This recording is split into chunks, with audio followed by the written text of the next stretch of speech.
All right, welcome back to the Finley Formation. This is Brandon. This Gage. And this is Jared. All right, we're coming off a Week 9 action, and it's official that I have no idea what the hell's going on in the NFL anymore. And I definitely don't know how to play fantasy football anymore.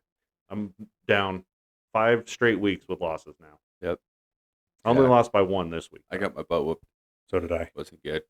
Yeah. Wasn't a good week for fantasy football for the Yeah, people on this podcast. for the formation. True. Yeah, we all suck. But yeah, it all came down to last night for me, and it was George Pickens, that worthless drive. And it pissed me off because they go down, they throw to George Pickens twice on that drive. They put him up, that puts him up ahead of me. By 1 point is all the guy was up ahead of me. I think it was 2 plays later. The Cowboys fumble the ball to give back to the Cardinals. I was like, why couldn't that happen a play earlier or 2 plays earlier? Yeah. So worthless drive for them. They didn't do anything with it. Still got their asses kicked, the old Cowboys. So. Yeah. I had no chance going into Monday night, but I was like, maybe Jade will play well. And then, he had one of the grossest injuries in football history. Mm-hmm.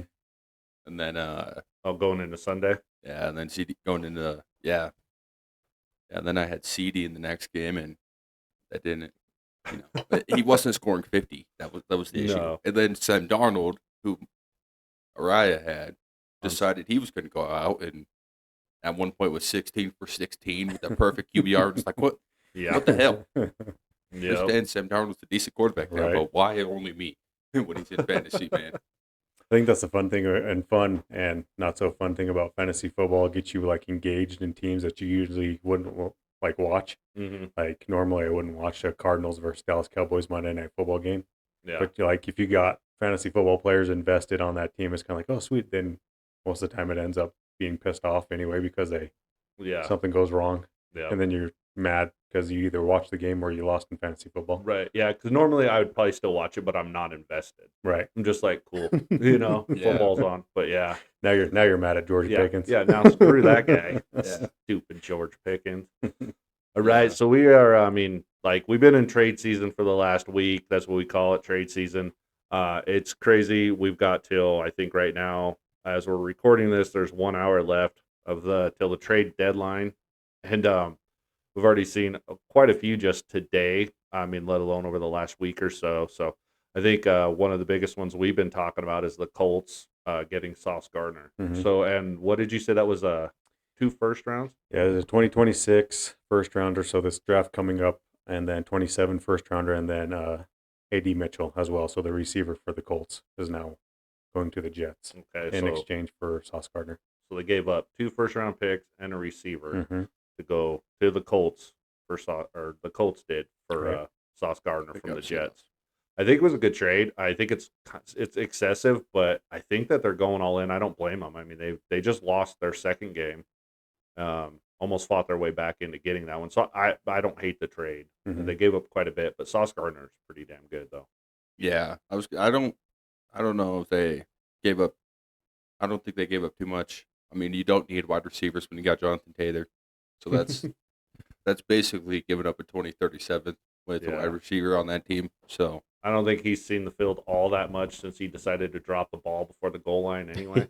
yeah, yeah, and of course bringing in Sauce, and then they have Travarius Ward. Their corners are going to be insane. It's going to be really hard to pass against them. And like I said, you don't need a wide receiver. You just give it to Jonathan Taylor to pray. That's Right. what they've been doing a lot of. So the Jets are clearly selling because they also got rid of another defensive tackle. Yep. So Quinnen. Quinton Williams. Mm-hmm. And there was a 2026 second rounder and a 2027 First rounder. first rounder. And the Cowboys traded, right? And yep. So the Cowboys traded a 26, like you said, 26 second rounder, 27 first rounder, and Mozzie Smith, the defensive tackle, to the Jets in exchange for Quinton Williams. Quinton Williams. Yep. Surprises me the Cowboys are still buying. Yeah. They're a 3-win team. I know they haven't looked. Their defense looked terrible. Their offense at times looked great. They look really, really good. But after that loss last night, it still kind of baffles me that they're still buying as hard as they are. But Yeah, I don't think this was a good trade at all. They gave up half what they got for Micah, Get the D tackle who's just be double teamed on 100% of snaps because the rest of their D line can't do a damn thing anyways. Right. And he's going to be irrelevant other than chewing up blocks. So maybe you could get a blitz through every once in a while. That's basically all they straight did in my eyes. So on the and the Cowboys we're talking about. It seems like it's all Cowboys Jets so far, but the Cowboys also traded for I can't think it was Logan Wilson. Logan Wilson from the Bengals. Yep. What did they end up giving up for him? Was it a fourth and a fifth? Fourth and a sixth. Fourth and a sixth from this year, I would assume, because it doesn't mention the year. So yeah, so I mean that they're pretty much giving up their whole draft. Which I think when you have contracts like no, 7th round pick only for Logan. I was looking at the wrong trade. Oh really? Okay. Oh wow. Okay, so I guess that's probably a pretty reasonable. I think that's good value. Yeah, really good value. I mean, we really think it's good value. According to goddamn Bengals, that's hell yeah, a second stringer who we just benched. I'll take anything for that guy. Well, I mean, just look at Logan Wilson's situation. You go probably from the worst defense to the second worst defense. Yeah. I mean, I guess it's an improvement, but you'd almost, if you're in Logan Wilson's shoes, you'd almost want to go to a contender, I think, with maybe better coaching and better circumstances. But I mean, but you know what he's going to say his first interview as Cowboy. Well, they brought me in because they were struggling a bit, and I'm going to make this team a contender. Yeah. Well, I think he's an upgrade there. And like me and Jared were talking before the podcast, it's Logan Wilson. I don't know if he's enough right now, or I don't know if he's enough just to hold down the linebacker spot for himself, but he could be a great rotation piece for any team. Yeah. And then in Dallas, I think he's definitely going to be a starter. Mm-hmm. But I mean, on a lot of teams, I mean, I don't know. He's a really good coverage linebacker. He does stick his nose in there, but it does seem, he doesn't have the instincts and the speed of like a Fred Warner or, other starting middle linebackers. I think I still think he's good, and I love the guy. He's from Wyoming. He's a hell of a player. I just, I don't know if I think he's going to make a difference on the Cowboys. I just don't know if he'd make a huge difference on every team. Yeah. If somebody else traded for him. No offense, Joshua Allen, but he's actually from Wyoming. He did just play for the university. So yeah. From Casper. Yep. So that's awesome. And I think he's in a better situation in a way, I think he's in a worse situation. Do you? I mean, the defense is not any better. It's a little bit better, and it's got Jerry Jones. Nobody likes to play for Jerry Jones, man. Come on. I don't know, man. I still feel like the Cowboys, if I had to bet on which team still had a chance to make the playoffs, I'd probably bet the Cowboys right now is where I'd lean towards. Cowboys or the Bengals. What do you think, Jared? It's tough because the Bengals play in a division with not a Philadelphia Eagles type of team.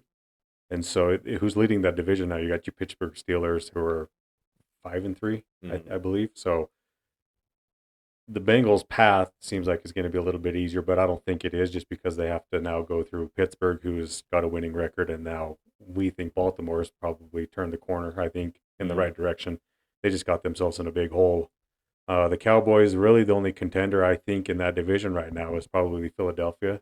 So I don't think they're going to contend for a divisional title, but maybe the path to a wild card would be a little bit easier. I'm not sure. I don't know.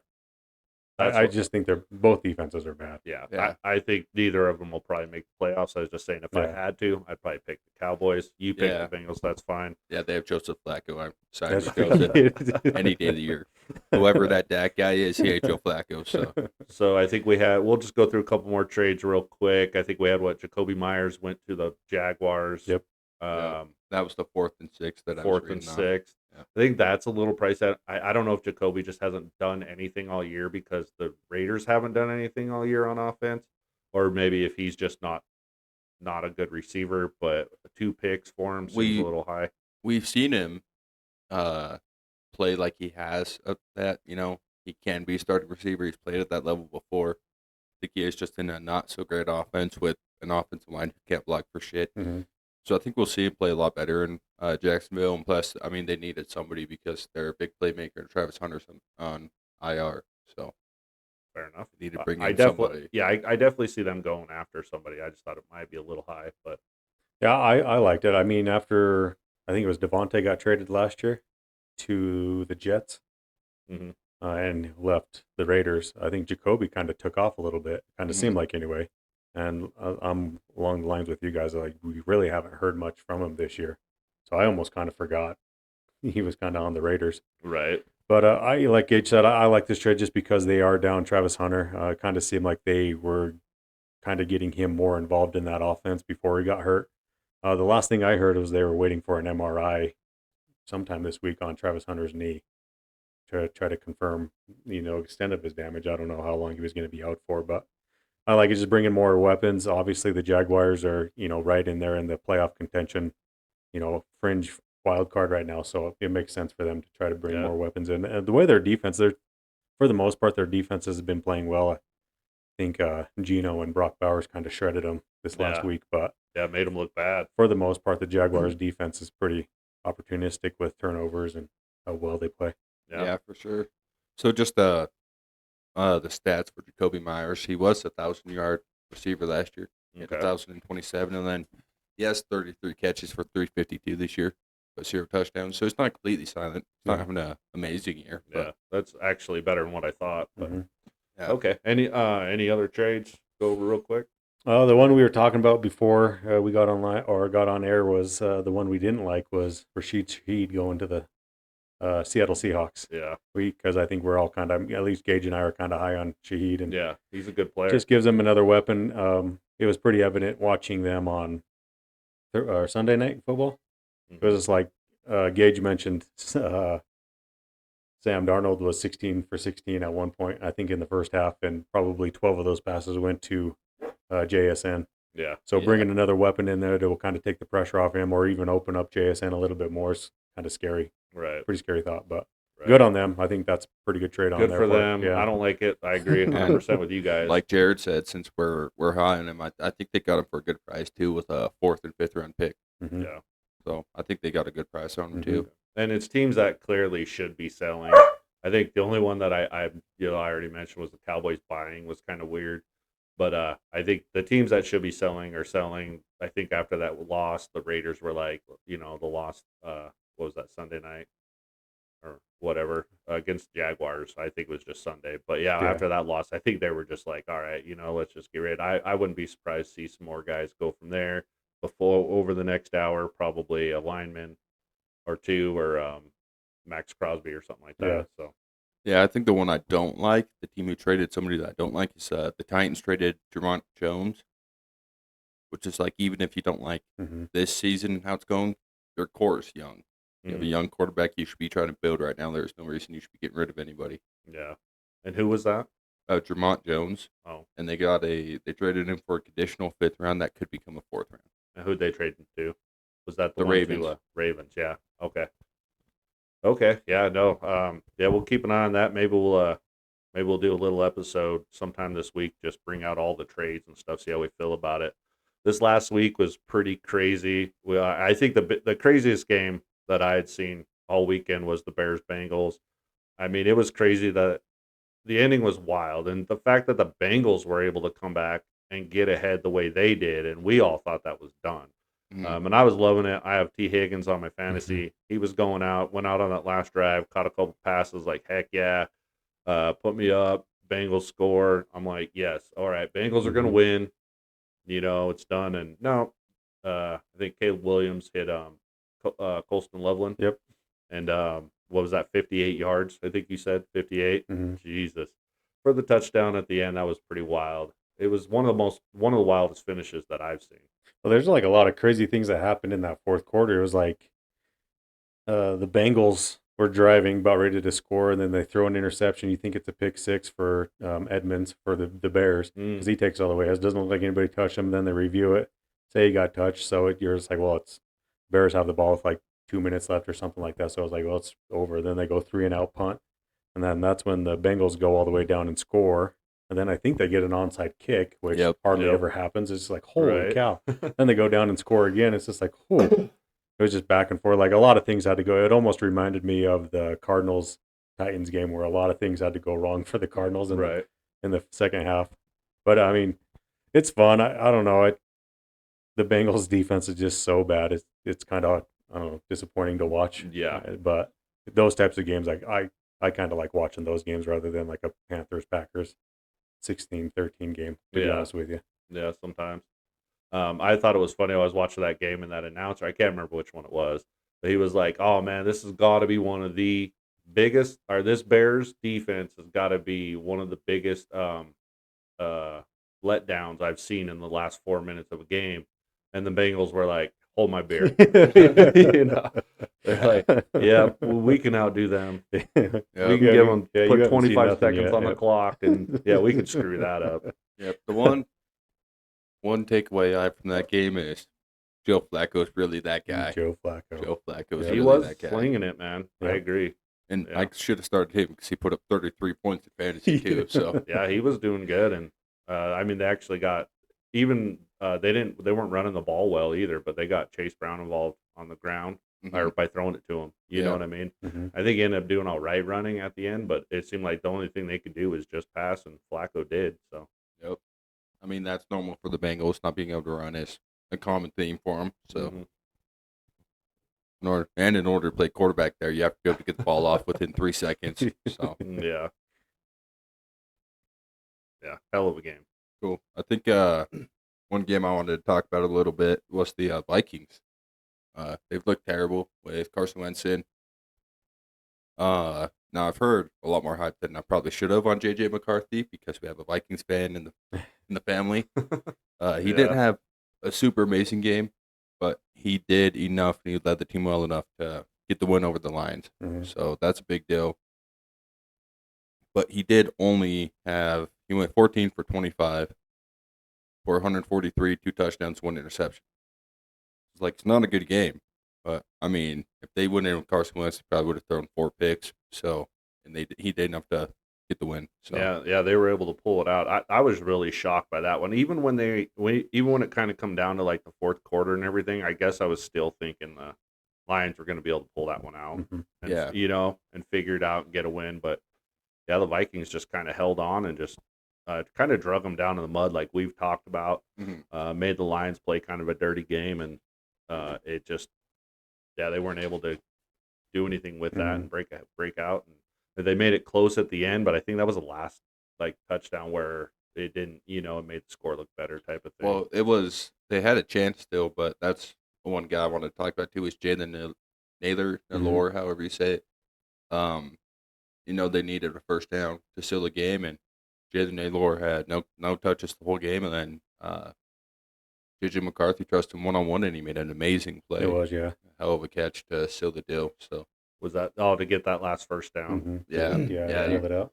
when you're Yeah. sitting there, and especially if you're going to throw a 1-on-1 ball, you got Jefferson and Edison, and the 1-on-1 ball is going to Jalen Naylor, Yeah, and he comes down with it. So I thought it was Right. really Yeah. cool to see that play too. yeah. And Jameson Williams got a touchdown with like a minute 36 left, to kind of make the score look A better. little bit closer, But yeah. they look bad. Like the Vikings made them look pretty bad all game. So.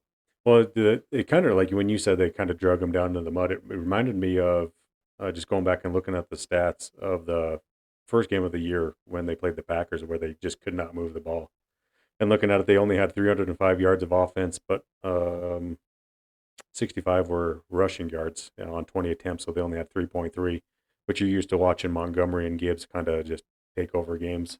Mhm. It kind of seemed like they could not get anything going in the running game, which kind of seems like it's a recipe if you wanted to beat the Lions. You kind of just, I don't know, put the ball in Jared Goff's hands and try to beat you that way. Yeah, Yeah, If and you I can- mean, even Jared played a good game though. He did, went yeah. 25 for 37 for 284 and 2 touchdowns with Mhm. 0 turnovers. So yeah, I mean, the Lions, I don't know what happened because I mean, only 12 incompletions on 37 Wow. attempts is still a good game. well, like you but, said, they just stuffed that run, and then yeah, I mean, just I don't, and also I think that was one of the better run games, if I remember right, running games that the Vikings have had too. So maybe they took a little Yeah. more clock. hey, but by law of averages, their run game was good enough to get them a first down every time. So Yeah. Yeah, it was they finally put up over 100, so it was like 142. So that's pretty good for their team. They haven't Yeah. ran the ball well at all this year. So no, they have not. And Yep. That's also I was trying to look at it. It was pretty much 5 yards attempt, which is, I mean, if you can get 5 yards attempt mhm, in the NFL, that's pretty decent. pretty damn good there. My one takeaway from this week was that I had wrote down was just the underdogs. So closing, like right before kickoff, there were 6 teams that were underdogs that ended up winning. Some of them a lot bigger than the others, but started off with the Broncos. Broncos were 1.5 point underdog at the kickoff of that game to Houston. They ended up winning. The Steelers were a 3.5 point underdog to the Colts. They ended up winning. Vikings were a 9.5 point underdog to the Lions. We just talked about that one. Panthers were a 13.5 point underdog to the Packers. They grounded that one out 13-16, and then the Bills were a 2.5 point underdog to the Chiefs. They were in control of that game pretty much from the moment the ball kicked off. I think the score being 28-21 seemed a lot closer than that game probably should have been. Just the way the Chiefs played on offense, they just couldn't really do anything. Patrick Mahomes couldn't do anything. As I think statistically and completion percentage wise, that was one of his worst games, if not the worst game that he's ever had as a starter in the NFL. Yeah. And then the Cardinals were a 2.5 point underdog last night to the Dallas Cowboys, and they ended up winning. So 6 teams last night or this week, as far as underdogs, as far as when the kickoff started, ended up winning. Right. Not to mention the teams that were given no chance and put up a pretty decent game with the Raiders and the Titans. Yeah. Yeah, that's true. Going back to your Bills game, like you were talking about that one was crazy too because it was funny. My buddy was sitting there texting me like, "Hey man, he's like the Bills are even getting it done on defense," and then of course here come the Chiefs. They had to at least make it look good, we're like, or not, because they did try to mount a comeback, and that's one thing that you just can't ever count those guys out because, like you said, it seemed like they just owned that game the whole time, but then they get that. I think they got a touchdown 2-point conversion there. It was like, damn it, Yeah. But the Bills did end up holding on. That was a really fun game to watch. I think we went. I think we went back and forth on that one a little bit. I think we were in red zone watching that one. I don't think we watched the whole game, but still, like, dude, I love seeing them beat up on the Chiefs a little bit. But yeah, a lot of cool games. I'd love to see the Panthers do what they did to the Packers. We engaged. We're talking about that before. It is clear how much Bryce Young actually means to this team because when he was gone, they looked like shit, and they didn't play well. I mean, all the just way how their around. backup has been washed out for Andy 7 years Dalton. now. Yeah. Yep. It's been good since AJ Green retired. I know we kind of talked about this before, but I had no idea he was still in the league, to be honest with you. Yeah.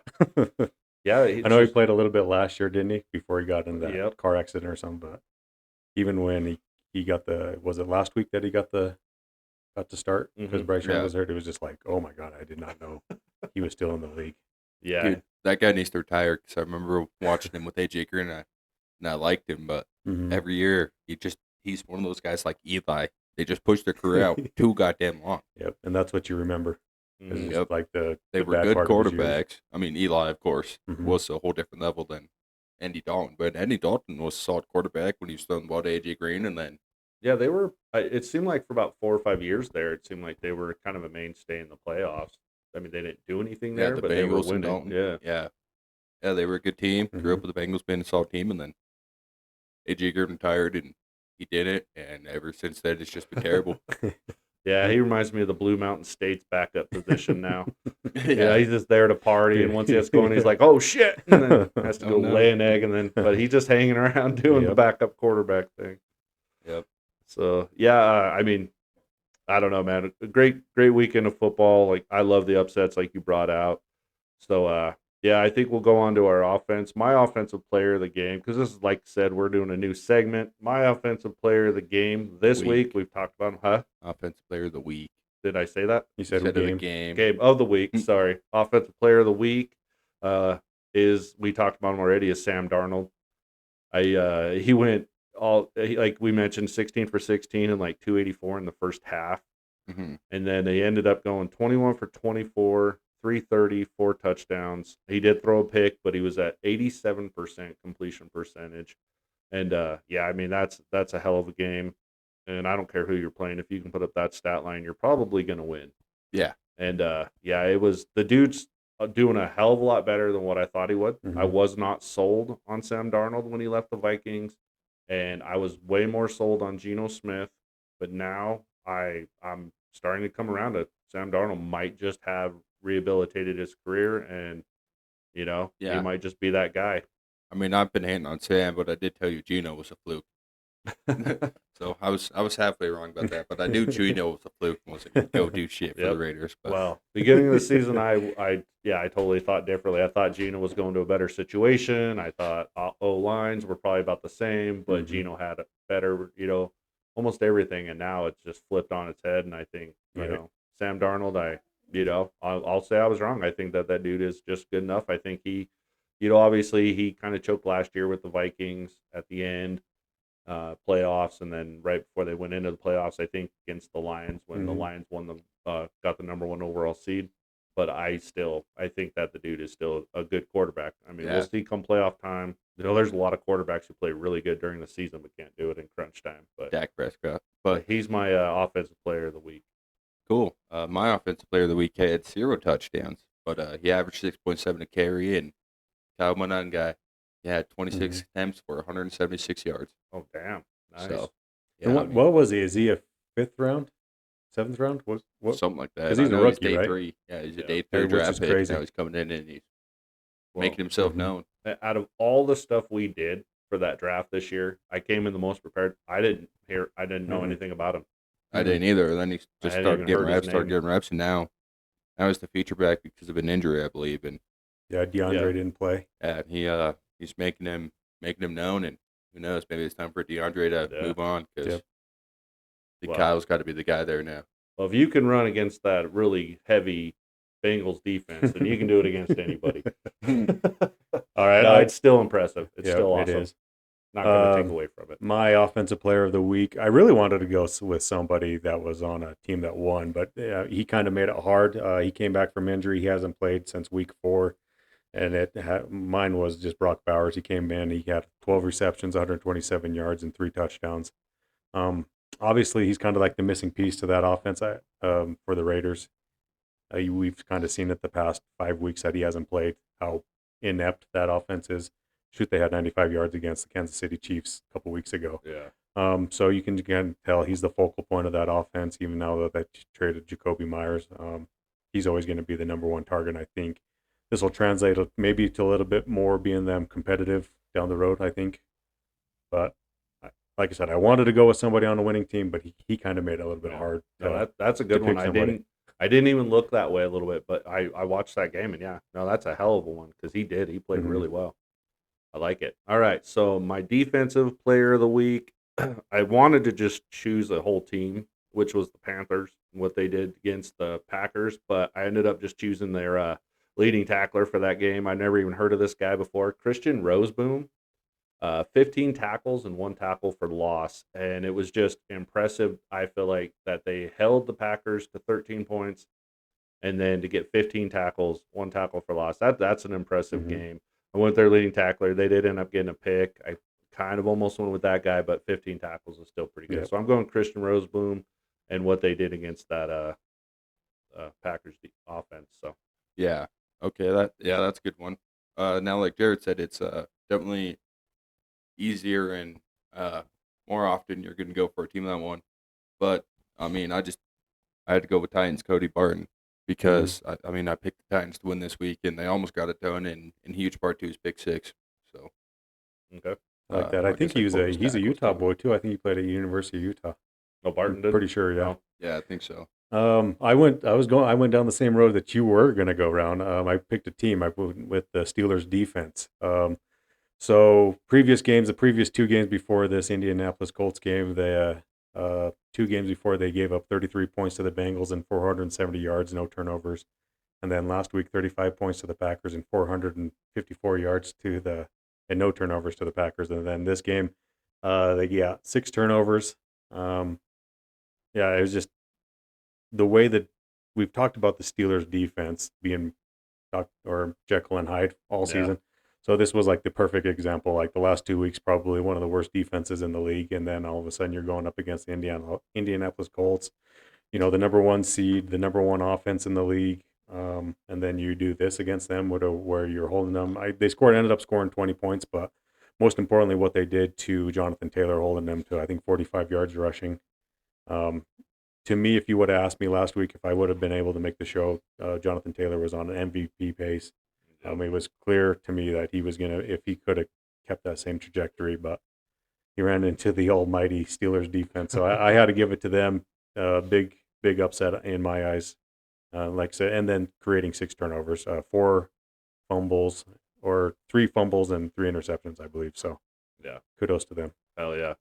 Yeah, that was big because I like that one a lot too. 'Cause Colts were on a tear. Mm-hmm. I think that was what they say. They had scored over 30 points, some amount of points, and it was the first time in history or something like that. So during that game, and then they hold them under that. So, and you're right, they didn't end up scoring 20, but that was like scrambling to come back. So I like that one a lot.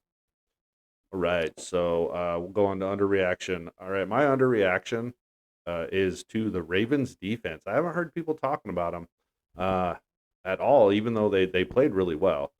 And I think they did okay the week before as well. So, and I know it's the Dolphins, and I know they're bad, but the Dolphins have been able to put up points at times. Sorry, Kale. Yeah, but still, I mean, the fact that they're doing it, they are getting better. And if they get better, I think it's kind of one of those like, watch the hell out. They held the Dolphins to 6 points. And I was looking up, I did have it. I think they ended up with 3 turnovers. Mm-hmm. Is that what it is? Yep. 3 turnovers. And yeah, I think that if they're able to do this and they've got Lamar back, I think just kind of watch out NFL. So that's my underreaction. I don't think people have been talking about the Ravens defense that much. All they talked about was how Lamar Jackson was back and what a difference he made, which it was huge. I mean, a huge difference for that offense, but also their defense is just that much better. So I'm gonna, not to cut you off, but I'm gonna piggyback because that was my exact same one too. Okay. So 3 weeks ago they made a trade for Alohi Gilman from the Chargers, and he's a safety. But what that allowed them to do is play what they normally like to do is play 3 high safeties or 3 safety look anywhere on defense. And so what that does is move Kyle Hamilton down in the box most of the time, because it gives you Gilman and Starks to play over the top, and then kind of can funky up some coverages. But ever since they made that trade, so before they gave up, this was week 1, 41 to the Bills, 17 to the Browns, 38 to the Lions, 37 to the Chiefs, 44 to the Texans, which the Texans was crazy. will never do that again this year. Yeah. And then they made that trade, and then they went up against the Rams. It's been 17, 16, and 6. So I think a big part of that, why the resurgence of their defense, which was going to be my underreaction to, is just trading for Alohi Gilman, which gives them what they want to do with Kyle Hamilton on that defense. Nice. Cool. Yeah, that's not going to piggyback off that, but it has been something I've been talking to Brandon about. They moved Kyle Hamilton back to safety, and that's their defense wasn't good when they had him at safety last year. And then they moved him down into the box and started playing him at corner and stuff, and that's when they were an elite defense. Yep. And yeah, like you said, until they were able to do it again this year, they've looked terrible, and then they did it again. And he's that much of a difference maker, just not 15 yards off the ball. Yeah. So that's a good one. My underreaction is going to be the Panthers. I know they have a lot of talk this week because they finally beat the Packers, or because they beat the Packers. But beating the Packers also put them at 5-4. Mm-hmm. They're a winning team, and if they play like they did against the Packers, they could easily make a playoff run this year. Yeah, I agree. And they're not in a really hard division. Yeah. You know, I know the Bucs are probably going to win that, but they're beatable. You know, and they're injured. You know, I know Baker's a stud, but you know they are beatable. So. Yeah, that's a good one too, because I remember after that game, I was like, "Oh, Carolina Panthers are 5-4." I had no idea. I would have assumed if somebody would have asked me, I would have like, "Oh, they've won 2 or 3 games." Yeah. So I mean, they kind of sneakily crept up on us, because I remember at the beginning of the year, I don't think we were too impressed with how they started. Yeah. But they've kind of just slowly kind of figured it out, kind of like what they did towards the second half of last year. But I think that's where we were kind of disappointed, because we had, I think, higher expectations to begin the year, the way they ended, and they kind of came out pretty flat. But it seems like they're kind of and then they steamrolled the Falcons to put themselves back on the map. Yeah, it really has been since that game. They put themselves back on the map. So. Yeah, and the Falcons are definitely vulnerable. I don't even know what's going on with that stupid team. Right. They are just, you know, I mean, their offense looks good for a half last week. That was at the second half, and they didn't play the first half. They just didn't even show up against Patriots. And then the second half, they looked like they were going to come back and win that game. Yeah. So I don't even know what's going on with that team, but they're definitely vulnerable, you know, and they're not. I don't know if Falcons will even be able to put themselves in the mix so much at the end. If the Panthers keep playing the way they are, I think they'll just, Falcons will keep falling back. So in that division, I like that one for sure. I like that one. Okay, overreaction. All right, we're gonna go to overreaction. I have actually this. Maybe you guys might not agree with this. I don't know. I think it's an overreaction. A lot of people with the Bills win over the Chiefs. I mean, yeah, it's nice. I mean, we talked about it. This team's basically been built to beat the Chiefs. They are, it was a great win. The defense did show up, and we talked about that. But I think the reason why I consider it an overreaction is because, I mean, they do this during the season, but they cannot do it when it comes crunch time, and they can't do it in the playoffs. So I'm not getting way excited about that win until they're able to do it when it matters, if that makes sense. Cool. I like that. I'm actually going to piggyback off that too because I've seen a lot. I mean, mine's more focusing on Josh Allen. But I've seen a lot, and I just got a notification, made a recording about Josh Allen climbed the power rankings because they beat the Chiefs and they pulled it off. And I mean, I think overall the Bills they're a hell of a team, but I think they're a little underwhelming this year. Maybe it's just because the Patriots are playing up, but they would beat the Chiefs and still aren't even top of their division. And Josh Allen, I don't think he's the best quarterback in the division right now. I don't think Drake May is outplaying him. I think when it comes to passing, for sure. Yeah. Yeah, I mean, he's led. Yeah, they're number 2 in their division, and Drake May is definitely outpassing him and is playing more. I mean, I know Josh Allen keeps improving every year at this, but carefree football and turnover and stuff, Drake May is definitely outplaying him. Mm-hmm. So I think the stat that I saw the other night was Josh Allen is 5-1 against the Chiefs for Patrick Mahomes in the regular season, but he's like 0-3, 0-4 in the playoffs. So yeah. I like that just because I think these people get it's a good talking point for ESPN or CBS or Fox or something like that for these guys to come on, and obviously it's Josh Allen and Patrick Mahomes and the history that they have. But I'm with you. It's just until they can finally do it in the playoffs, it's kind of like, okay, like you've done it before, you've done it 5 times before, but do it in the playoffs, and then I'll really be impressed. Yep. I mean, it doesn't take away from what he did. I think he was like 24 out of 28 or something like that for 270 yards. I mean, he played well. Yeah, hell of a game. But I think what's helping them this year is I think a talking point we had last year when we were doing like running back rankings was like how little they gave James Cook the ball and how efficient he was. I think they're giving him the ball a little bit more this year, and I think they're kind of riding on his ability to get him over 100 yards almost every game, which is smart on their part. Right. And it was impressive to stop a surging Chiefs team. Right. I'm not going to say it's not, but man, they had a whole week or a whole 2 weeks deal with that. They came off a bye. Yeah. And I mean, this Chiefs team right now, they're same record as the Panthers. Yeah. So clearly aren't that good of a team. Maybe the solution to not being able to lose to the Chiefs in the playoffs is if the Chiefs don't make the playoffs. Right. You know how it is. Last year they didn't look like they were going to make it either. Yeah. So well, the only thing that gives me pause during this game is they did it against the Chiefs, who are the Chiefs, but what's like our biggest downfall that we think the Bills have is rush defense. The Chiefs just aren't really a great rushing team. I mean, Isaiah Pacheco was out, Kareem Hunt, your lead back. I think Mahomes is like the second leading rusher on that team anyway. So I mean, that kind of tells you the situation that we're going into. So when you can kind of sit back in coverage and put only 6 in the box and not have to worry about stopping the run. Right. Which hopefully it won't be the downfall for the Bills in the playoffs, but you go against a team that can run the ball and just kind of ground and pound you throughout a game, that's where it's going to get a little dicey, I think. Yeah, they'll probably run into the Colts in the playoffs and get flattened there. Probably be the end of the Bills this year. My overreaction, I wanted to continue the trend of Caleb Williams' 4,000 yard watch, and these last 2 games he is projected to be over 4,000 yards. 4,000. So that's my overreaction. Is the Bears are on pace to have the first 4,000 yard passer in the history of the long 800 or 118 year franchise.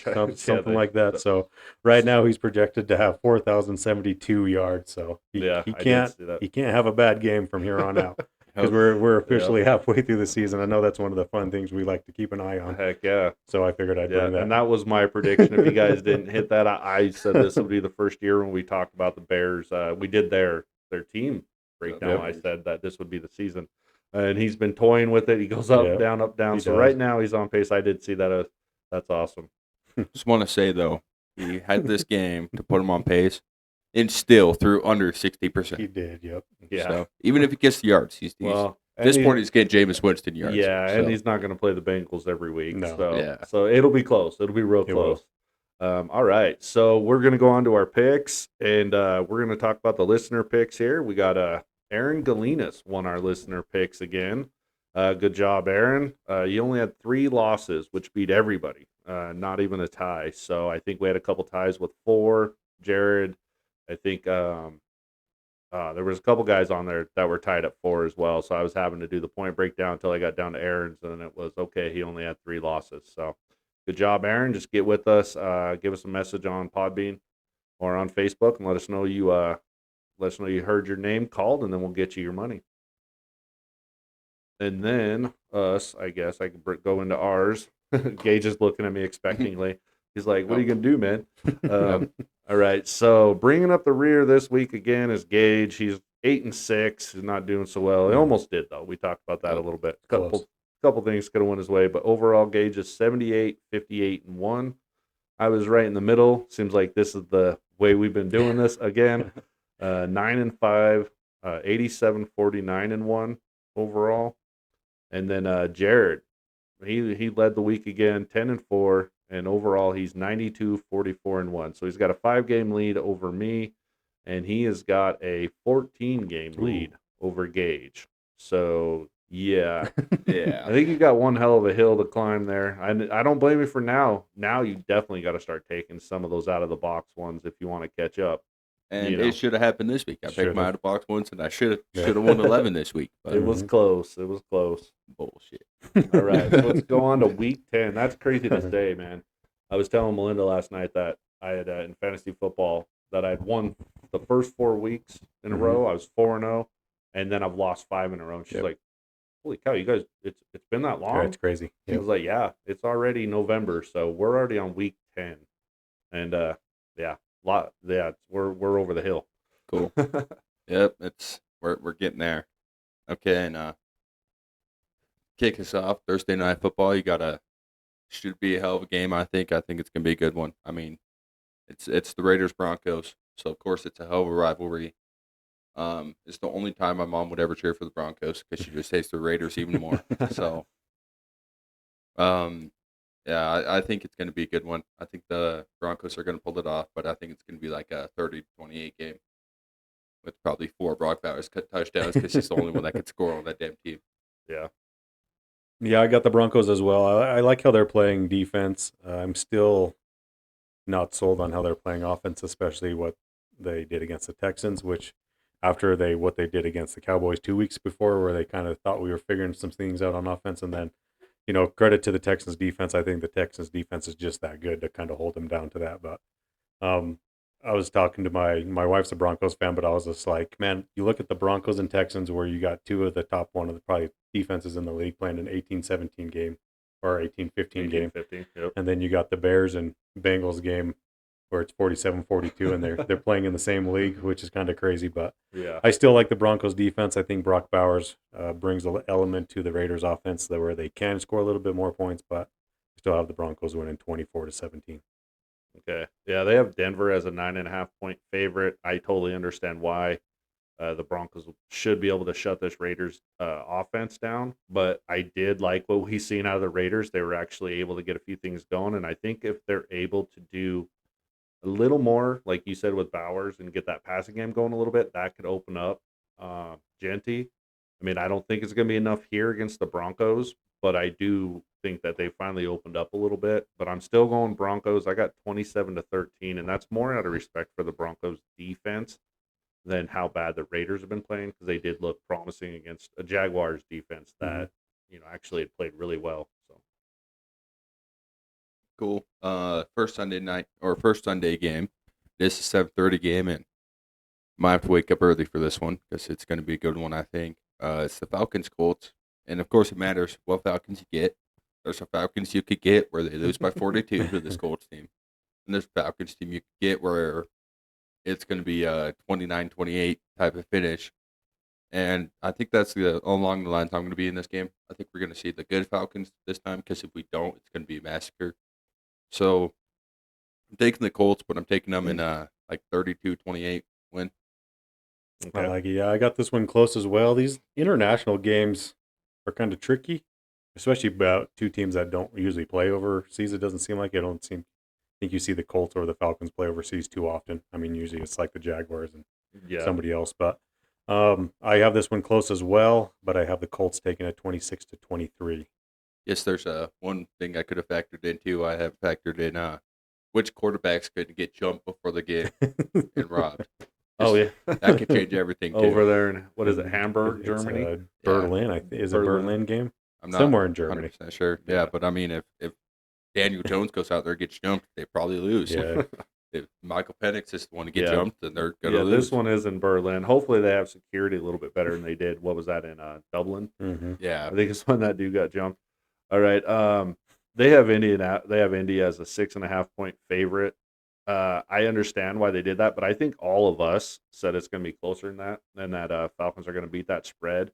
I definitely do too. I think it's funny that we all thought this was going to be close because the Colts, now that they made that trade, might help them quite a bit for was it Sauce? I don't know how Gardner. much he's gonna affect it this time around because Colts don't have a just. I feel like it's not super often that they just straight run man coverage. Where I Mhm. think he has to have more than a week to settle in the defense before Kind it of starts make a making it big back up. difference. Yeah, Well, still, and even then, I still think it's going to be kind of close. Colts haven't been great on defense, and both. I think this is going to be an offensive game. I think it's 35-31. So I have the Falcons beating the spread as well. So cool. The next one is maybe the toilet bowl of the year in the Browns Jets. I don't even know where to go here because the Jets, they beat the Bengals 2 weeks ago.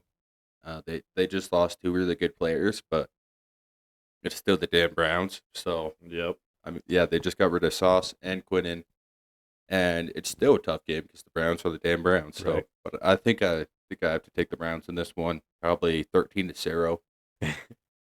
I got this one as a low scoring game as well, and this was I picked this score even before the Jets went on a wholesale. They're good players. I got the Browns winning 17-16, but maybe it's going to be a little bit more. I think with Williams not being in there, Junkins could probably get some yardage up the middle. Yep. Yeah, for sure. Okay, they got Cleveland as a 1.5 point favorite. I get the close game where they're thinking that as well. And this was probably maybe just right before the Quinn and Williams trade as well. But I agree 100% with what Jared just said. I'm going the Browns 20-10, and I do like Judkins in this game, which hopefully he goes off because I have him in fantasy as well, and I think he will. I think the Jets have been giving up points and scores all year, so. So is it down I could come in and change this offense enough that they're able to score against one of the best defenses in the league then? What you guys are So, thinking? You think 0? I think they're going to be able to put up some points. I still think they're NFL, but Yeah, I think they're 2010. They might shut them out, but yeah. because you have it a shutout, huh? Yep. If we're gonna have a shutout this week, that's the game I think for sure. Like you said, it's still the Browns, so they'll figure out a way to give them points. Yeah, fair enough. Next game is Ravens Vikings. And this one could be game of the week watch even with This the way is a tough these game. two played last week. Yep. I'm not fully sold on the Ravens, even with Lamar back, and they played real well. But I feel like the Vikings just overall have been a better team the last 2 years. They've been playing super well. So I'm going to take the Vikings, but it's probably going to bite me in the ass. But I'm going to take the Vikings like 28-26. Okay. Close game, Vikings. Yeah, this one was going to be tough for me too because I'm kind of opposite. I think the Ravens, like we talked about their defense, I think their defense has time to adjust with that Alohi Gilman trade. They've been playing well for the last 3 weeks. Lamar, that was a perfect game for him to come back against. I think against the Dolphins to kind of ease him back into it. He kind of looked like he was still in pretty good control of what was happening around him. I mean, the Dolphins weren't giving him much resistance, but the Vikings defensive coordinator just Brian Flores. It seemed like he always gave Lamar Jackson fits, especially when he was like the head coach of the Miami Dolphins. He would always do like a cover zero and just bring the house against Lamar, and it kind of made Lamar panic a little bit, and he never played well against it. But I do like the Ravens winning. I think it's going to be a little bit closer. I got the Ravens winning 27-24. Okay, yeah, this was tough. Me and Jared, before you got here, Gage, me and Jared were talking about that one. I was like, man, and I'm not. The thing is, I feel like I was sold on the Vikings at the beginning of the season. I thought they were going to be better, um, but I'm just so shaky with them and the Ravens. Obviously, I was sold on both these teams, but now they just both got off to such shaky ground. But I do like the trajectory the Ravens are going, and I like what I've seen from them. But I do think it's going to be. I think both these teams are going to have to put up some points. I'm going to go Ravens 38-30, and kind of probably a surprising high score Yeah. Cool. So there's one catch up game for me this week. They could pull it off. Yep. Next one, Saints Panthers, and I mean I don't even think this one's gonna be close, especially now with Rashid Shaheed moved on from the Saints, and I think it's gonna be like a 30-0 game again, or 30-10, something crazy. 30-10. Okay. Yeah, the only reason I have this one semi-close is just because it's a divisional game. These divisional games can get kind of wonky sometimes with even if you're a bad team. But I do have the Panthers winning 21-14 in kind of a low-scoring game. And this was before the Shaheed trade, so Yeah. it might be worse than that. Yeah. Don't want to say though it is a divisional game, but the one team I've seen step up and play better against divisional opponents is the Panthers. Yep. Yeah. Instead of Yeah. keeping it close because That's it's a true, yeah. bad divisional team, they Yeah. So I put think it on the Falcons. So I think the odds makers are still a little tentative on Carolina as well. They only got them as a 5.5 point favorite. But this was again probably before the Shaheed trade. But I just knocked 7 points off of what I thought the Saints were going to score when since we found out that news. But I do think the Panthers. I pretty much agree with Gage. I got 33-10. I think the Panthers are going to run away with this one. But I could see a world where just because it is division that they Saints could try to make it close. But I wasn't. I don't know. I wasn't totally unimpressed with what's the name? Shaw, Shaw, however the hell Shook? it's Yeah. pronounced. Shook. Their rookie quarterback. I wasn't totally unimpressed, but I wasn't really impressed either. But yeah, I mean, I think Alvin Kamara got 14 yards Mhm. last week. I don't think they're going to be able to run the ball. Panthers look really good on defense, and if they can hold that, Saints are just going to get blown out. Oh, Yeah. Okay. The next game is Patriots Bucks, and this game could have a lot of implications on how the season finishes. Even though they're AFC versus NFC, still could have a huge difference because right now if the Patriots lose, it's a good chance the Bills step over them in the division. And if the Buccaneers lose, they're only one game away from the Panthers if Mhm. if Mhm. our prediction is correct and them beating the Saints. So this could have a lot of implications on how the season ends. And I'm gonna have to stick with my guy Drake May.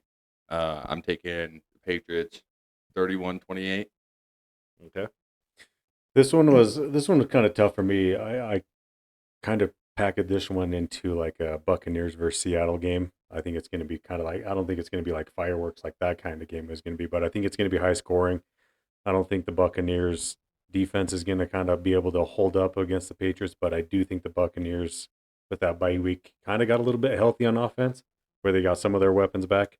So I got this one as a high scoring game as well, but I got the Buccaneers winning 34-31.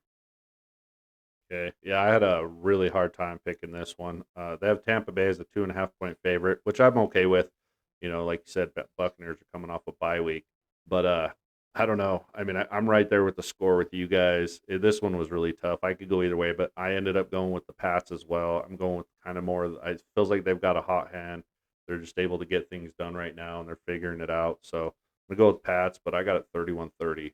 But I could go either way. This and Gage hit it, I think, a big time when he said it does feel like a big game. It is, yep. It really does. Yeah, and it's so rare you have a game that's AFC versus NFC, and it's Mhm. such a big one. But it really is. You got two division leaders who don't have Huge lead. don't have a clinch, don't have Right. don't have huge leads. So Mm-hmm. it's gonna be a big one. Yeah. Especially with probably gonna have the Bills. We won't spoil it yet, but probably gonna have the Bills, and we definitely have the Panthers winning. So, Yeah. but next game is Giants Bears.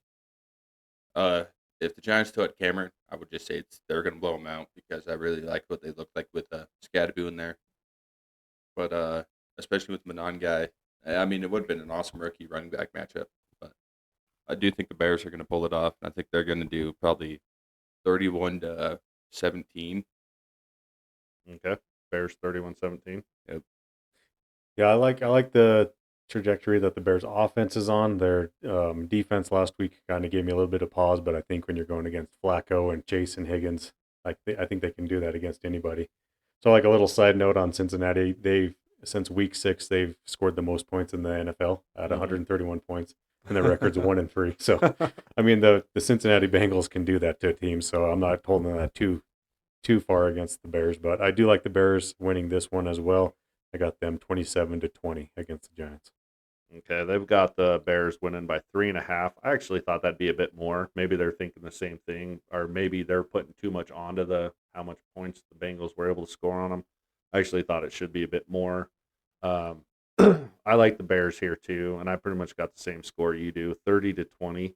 I think the Giants, even the Niners giving up 24 points to them was kind of more the Niners defense just letting down and giving up, like just letting down at the end of the game, because I thought they were being held in check by the Niners defense, which is third and fourth rounders again, third and fourth stringers, yeah. and I really thought that the Giants were pretty much held in check for most of the game except for the end there. So I think the Bears are going to do just fine on defense. 30-20 Bears. Cool. Next game, like I said, didn't want to spoil it completely, but it's Bills Dolphins. I think anyone looks at the schedule this week, he goes, "Oh yeah, blowout!" And this is the chance for Josh Allen to come out and outpass Drake May and finally put him as the MVP in my mind again. So I mean, I think it's probably going to be 35-14, but it also depends. Josh Allen could come out and pass all over this defense, or James Cook go for 250 and 3 touchdowns too. So Right. Yeah, I think the last time they played, it was a Thursday night, and the Dolphins kept it pretty close. I thought it was like either tied or a 7-point game in the fourth quarter, and Tua ended up throwing a pick. I don't think this one's going to be as close. I think the Bills are going in a totally opposite direction than what the Dolphins are. They just fired their GM. Oh, and that was one trade we didn't talk about. What was it that Jalen Phillips got Jalen traded Phillips to the Eagles. Yep. Yep. So So yeah, they're missing a edge player. I don't think it's going to matter. Like I think Gage said, I think either Josh Allen can take over this game or James Cook can take over this game. The only thing that kind of gives me pause is Achan has been able to, or shown us, in at least this year and years past, but kind of take over a game to where he can kind of rush, and that's where the Bills are a little bit susceptible. But I have the Bills win 31-20. okay, yeah, they got Buffalo by 9.5. I'm okay with that. I think that's probably a pretty good spread for this because of their, just like you just said, because of that defense is weak against the run, and Achan is still one of the best running backs in the league, and he's been able to get his all season long, even when the Dolphins haven't been able to do anything. So I do have them scoring points, but yeah, I got it pretty close to what Jared said. I got 30-17 Bills. oops, I'm the only one with a total decimation, huh? Mm-hmm. Yeah, I have it a 13-point game. I think you had a 21 Yeah. point game. Yeah. Yep. Okay, next game is the Jaguars Texans, and this one's kind of hard for me too. Mm-hmm. We'll have to see with Jacoby only having a week to learn the offense. Who knows? He probably won't be a full-time player in it yet. Probably get half the snaps. Just I mean, it depends on how fast he's able to learn the playbook, which you never know with guys on whether they're going to put 10 hours in the playbook a day so they know it or not. I think it's hard to pick because I like the Jaguars offensively and defensively, and I only like the Texans defensively, but it's a damn good defense. So I think they'll probably drag them down in the mud, but I think they'll probably lose in 18-15 fashion again.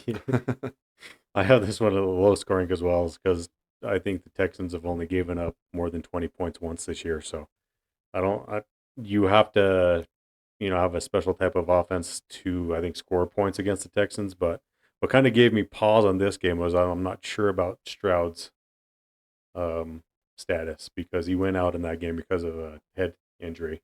Oh, okay. So I'm not sure, because that was early in the first half that he went out, and then that Davis Mills came in and took over. He moved the ball okay. I mean, he was going up against the Broncos defense too, but again, I have this one low scoring, but I have the Texans winning by 18-17. That's what I was going to say. Considering what happened the first half with C.J. Stroud and what happened the second half with Davis Mills, it didn't look a whole lot different. No, I don't think it. Yeah, I don't know how much it actually hurts him because Davis Mills looked solid. Right. So Yeah, so when I looked this up and I just did it again, I didn't see an injury designation, and I just double checked it. So I don't see an injury designation for Stroud. But this one was tough. I was talking to Jared a little bit about this one, I think, before too. This could be a revenge game for Trevor Lawrence. This was the game last year where Shire took his head off. Yeah, yeah, and then Stroud got his last week, Yep. and yeah, yeah, they got Houston as a 1.5 point favorite, which I totally get. I don't know. This one was really tough for me. You picked the Texans, right, Jared? Yeah, by one. Yeah, okay. This was tough for me. I did pick the Jaguars to win this one. Man, it's really tough. I'm gonna stick with it. I do have the Jags winning 23-17. I think the Jaguars are gonna be able to get it done. I do like the new addition too, so we'll see Yeah. if that pans out. With them, I know that he was kind of I said they might have paid too much, but as far as a team that needs a wide receiver, like we said, the Mhm. Jaguars need something. Got to look something up for this next game This before I was make my. definitely one that I could have went either way on. Mhm. Though. Sorry, I'm looking up Kyler Murray's status. I just want to, since you brought it up, Kyler Murray's situation almost reminds me of Russell Wilson's 2 years ago with the Broncos. Remember where they didn't want to play him towards the end of the year because he had that injury insurance to where if he got hurt, his like next year's salary was pretty much guaranteed, fully guaranteed. Yeah. Mm-hmm. And so everything that I read before the Dallas game was he was questionable and he could play if they wanted to play him. So that kind of tells me hey, have they kind of just kind of put the wrapping paper on him and saying, hey, we're not going to play you because I don't know, he has something in his contract saying if he gets hurt this year, maybe next year's salary is fully guaranteed and they don't want to. Yeah. I don't know. That's what kind of struck me when I read his injury report going into the Dallas game. It was just if Yeah. he's healthy enough to play, how come he's not? Yeah, I didn't think don't know. about It's that. weird. I did see Gannon saying that he was still their starting quarterback, but that doesn't Oh, mean they're really? not going to keep him on the Right. injury Well, list. So And to add to that fire, what I just looked up is they already rolled him out for the game. Oh, really? Well, they already rolled him out. Oh, really? So yeah, that's That's pretty weird. weird. So you're Weird. onto something there. Yeah, see? I mean, and we know how much he loves Call of Duty. So It's true. I know Black Ops 7 is. I don't know if it's really said or not. I Yep. don't play a whole lot of COD, but I know it's it's in the talks or either new game or it's coming soon. So maybe there's something with that too. He's not going to play because he wants to play video games. Yeah. That's awesome. I think we've seen it before with the Call of Duty Black Ops 6 reveals. I think he missed that weekend of play too. Yeah. Had to get his double XP weekend in. So, this one, Seahawks Cardinals. They both look really good. Of course, Sam Darnold Seahawks look better because it's the Cowboys and they only put up 27. So, wasn't super impressed by the Cardinals. So I think I'm taking the Seahawks, but watch out for Jacoby Brisket. Mhm. He's a baller out there. So Yeah, I think he's brought an element to that offense that they were kind of missing. I don't know if their offense was geared more towards Kyler's, athletic ability to where he needed to get outside the pocket to see, or yeah, I was gonna say Jacoby Brisket could see over the Right, offensive yeah. line. So I It's- think it's- that's what he brings. it's more of ever since he took over a couple weeks ago, it's been more of a straight back passing game when you're kind of seeing Marvin Harrison take off. I really like Trey McBride. He's scoring touchdowns He finally. is finally Yeah. scoring touchdowns because people can see him in the red zone. But I like how the Seahawks are playing offensively, defensively. They're kind of a wagon right now. I got it kind of close. I don't know. I got the Seahawks winning 24-14. Okay. Yeah, and I didn't say a score, but I'll just go with that because that's a good one. Okay. They got Seattle by 6.5, which I get why they want to do that. Why they have that. I would have had this more of a blowout, except for how good the Cards did look last night. I know it's against the Dallas defense that's just terrible, but the Cardinals really did it on all sides of the ball. They did it on offense, defense, and special teams. Defense held a pretty damn good Dallas Cowboys team down. So, but I still got the Seahawks winning. I still think they're the better team, but the Cardinals are going to make it close, 27-24. Cool. Next NFC West game, also at the 2:00 window. That's what I forgot to mention. Cardinals game is the first of the 2:00 window. And then get Rams Niners at 2:25. So final week, the entire NFC West can't win. That's gonna be awesome. And I'm gonna say the same thing I did last time that the Niners were lined up against the Rams. The Niners are taking it, and Debo is going to lock the shit out of Puka. And who? DeMondre Demo. Lenore. I was like, what? Gotcha. Norris, best corner in football, and he's going to prove it against Puka again.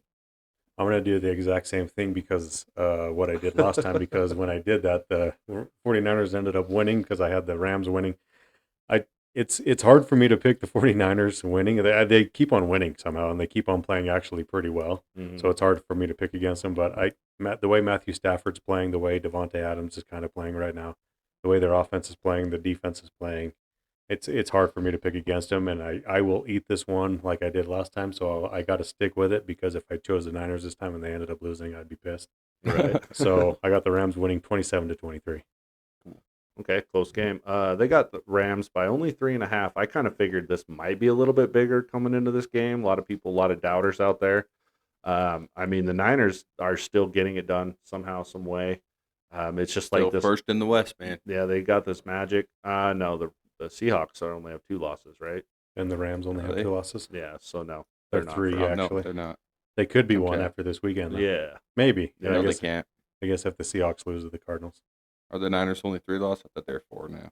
3 No. losses. Oh, no, Yeah, they're 6 so- and 3. Cool. 6-3 Niners. Last time I did not pick them against the Rams. I almost kind of did the same thing Jared did, being like, you know what, I'm going to take the Rams again. Maybe there's magic here, but I actually feel pretty good with the Niners at home here. A lot of people are thinking the revenge game for the Rams, but I don't know. I mean, they are playing really good, but the Niners are just still figuring out a way to get it done.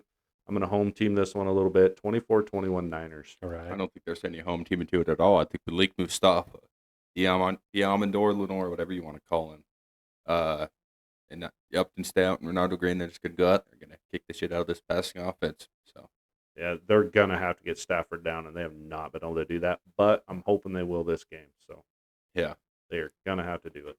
Okay, the last game of the 2 o'clock window is Lions Commanders, and Commanders looked terrible with Jaden, and then he destroyed his arm. If you're not squeamish about injuries, go watch it. If you are squeamish, don't look at it. You'll probably It's puke. so nasty. Yeah. But if you aren't squeamish, go watch that injury if you have it, because it is. Oh, it's so gross, man. Yeah.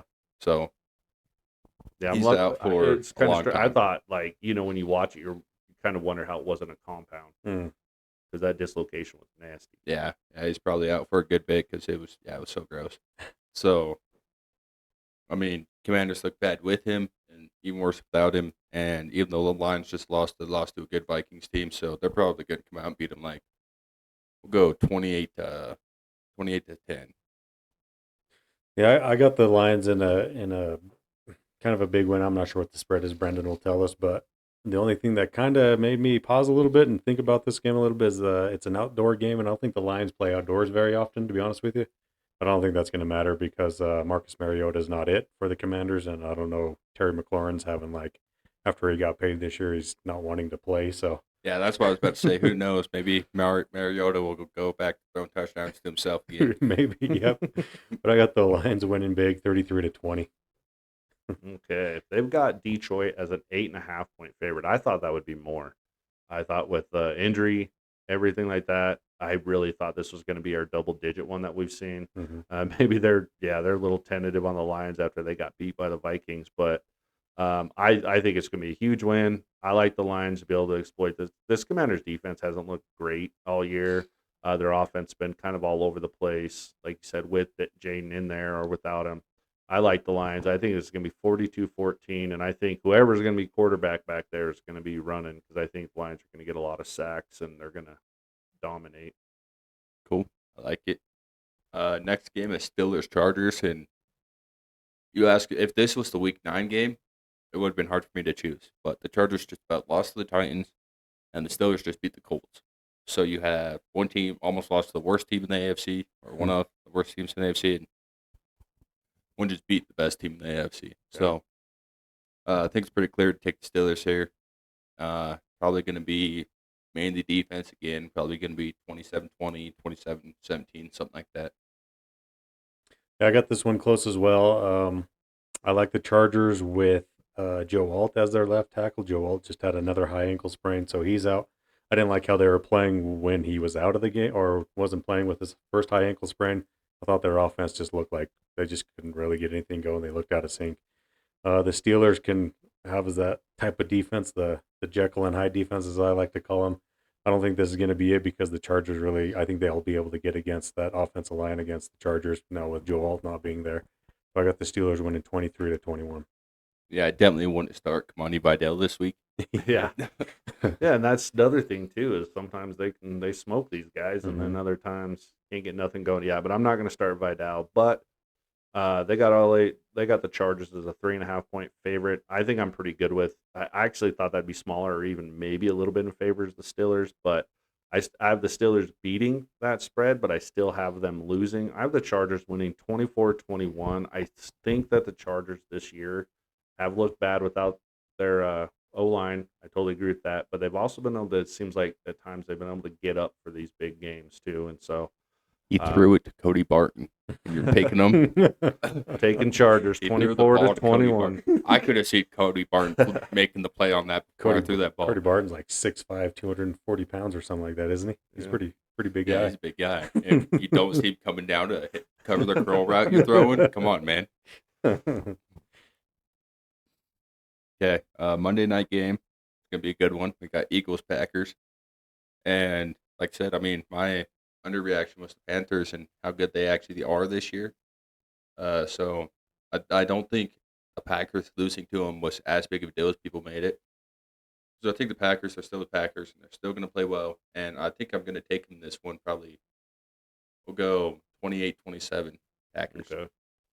I got this one close as well. I just got it opposite. I got the Eagles winning 28-25. I think the Eagles coming off a bye, maybe getting A.J. Brown healthy. He didn't play in that last game that they had a couple weeks ago. The Eagles kind of seem like they're sort of figuring out throwing the ball down the field past 5 yards, maybe with Jalen Hurts.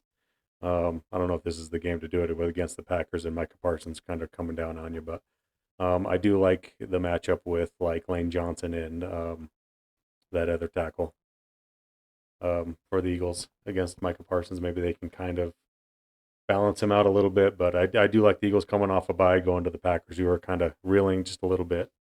And hopefully the Packers don't wear those uniforms again. So. Yeah. Yeah. Are you thinking Lane Johnson and Malata? Malata, yeah. Malata. I like Yeah, I those was going to tackles, say yeah. that, but it didn't sound right in my Yeah, head for some right. reason. So I like the Eagles winning 28-25 in a close game. 28-25. Okay, they got Green Bay as a 2.5 point favorite. I went back and forth on this one. You can see where earlier when I was doing it that I scratched out where I had it. I mean, this was a tough one because it is, the Eagles were getting their running game going before the bye week. They if they get Saquon going, it's gonna be hard to stop. I do like the Packers and what they've done. I know they're just coming off a kind of a bad loss. I'd still call it a bad loss for them. I do like the Panthers as well, but I ended up going with the Packers, and I scratched out the Eagles on there, but I'm going to go with the Packers. I do have it a really close game, 30-28. So, Okay, cool. all right, so I guess that's our Monday night game then, huh? Yeah, so that's the one you got to make your score prediction on for the pick 'em. Yep.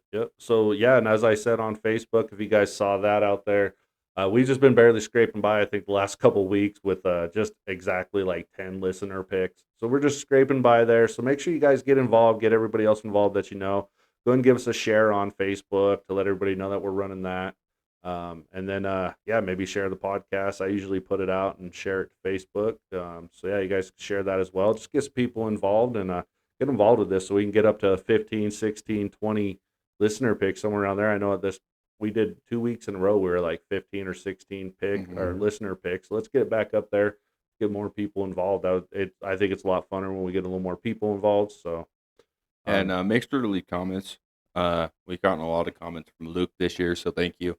Engagement, we might not be the fastest to get to it, but I really do enjoy seeing the comments, being able to go comment. Oh yeah, absolutely. And then when Kel left that question, I don't think you made that pod, but I think it was me and Jared that did that one, and that's a lot of fun to be able to just answer some questions, see how we feel about things. So that's pretty cool. I like that. So give us some questions. You can do that on Facebook, or you can do that on Podbean as well, or YouTube, anything. Yeah. Just put that out there. Yeah, that's a good one, Gage, because that is a lot of fun. A lot of fun dealing with that, and then we like hearing from our listeners. So. Yeah, we appreciate it. And it's hard to believe we're on week 10 already, but playoff pictures are starting to kind of develop, and we're starting to see a little bit more. We got a couple more weeks, and then I didn't see any crazy trades come through while we were recording, but So that might have been it. We're past the deadline now, but all right. Yeah, I guess we'll catch you guys later. Thanks.